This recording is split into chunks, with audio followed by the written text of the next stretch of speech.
today. So I'm going to do a couple of videos about the disc. What exactly is a herniated disc? What are the different terminologies that we hear about disc protrusion, extrusion, etc.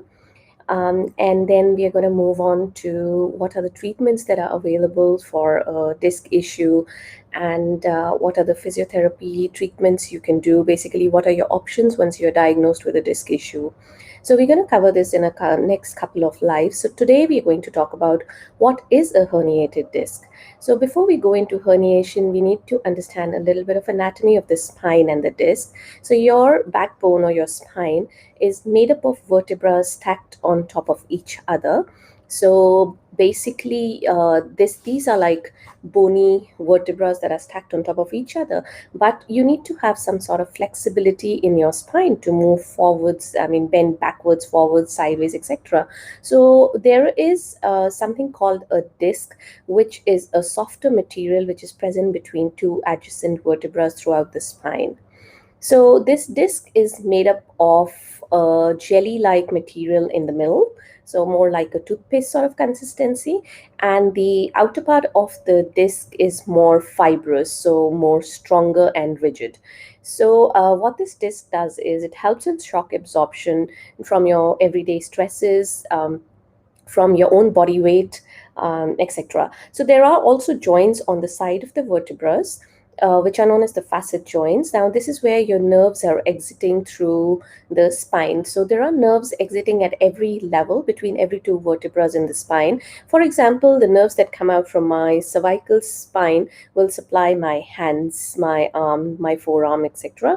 Those that come out from my lumbar spine or my low back will supply my legs, from the thigh all the way down to my feet, from well, till my toes. Okay, so what happens is when you get a disc bulge, so going back to, if this was your disc, so it's got this outer fibrous structure and inside is the jelly. So what happens is if that jelly leaks out, um, if there is a problem with the fibrous structure and the jelly leaks out, the jelly can leak out and just go out of its place a little bit. That is known as a bulge.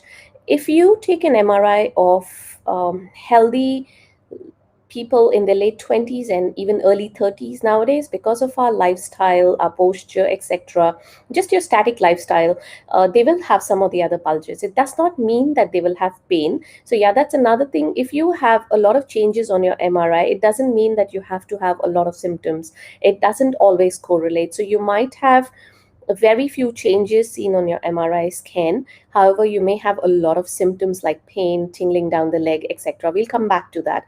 So the first thing is the disc bulge, where the jelly-like structure of the disc is just about coming out of its place, right? So second one is your disc protrusion, where the disc material is actually coming out of its place by about approximately 50%. So it's coming out, and then there are nerves coming out from the side joints as well. So imagine if this is your disc and the jelly is protruding out and there's a nerve coming out from here, then jelly is going to go and pinch on those nerves here, right? So it's going to either irritate or compress the nerves. It's going to give you tingling, numbness, pain, achy sort of symptoms down the area that the nerve is supplying. For example, if you have a disc protrusion in your lumbar spine, it's going to give you symptoms down your legs. Now, there's something called a disc extrusion. Extrusion is when the disc is completely out of its place, and it's definitely going to compress the nerves, and it's definitely going to give you symptoms down the legs or arms.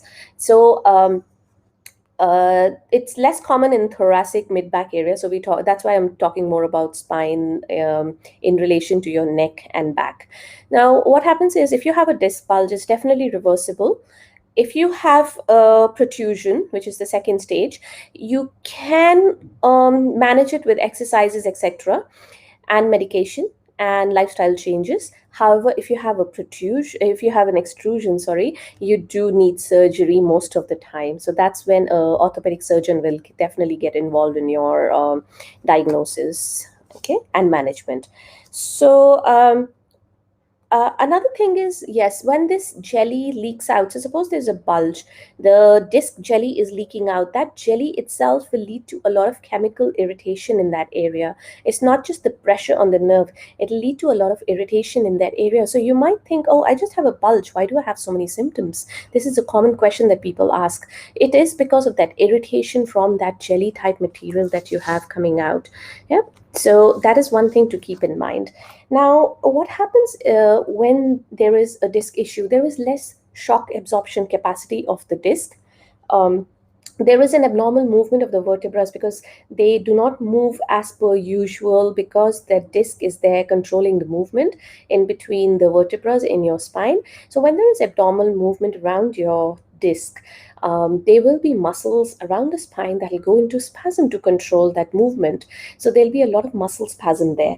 Now, this protective spasm will stay as long as your disc problem stays. So you see, there's a lot of cycle of spasm, pain going round and round. So it's like a vicious cycle that never breaks unless you intervene in terms of medication, exercises, etc.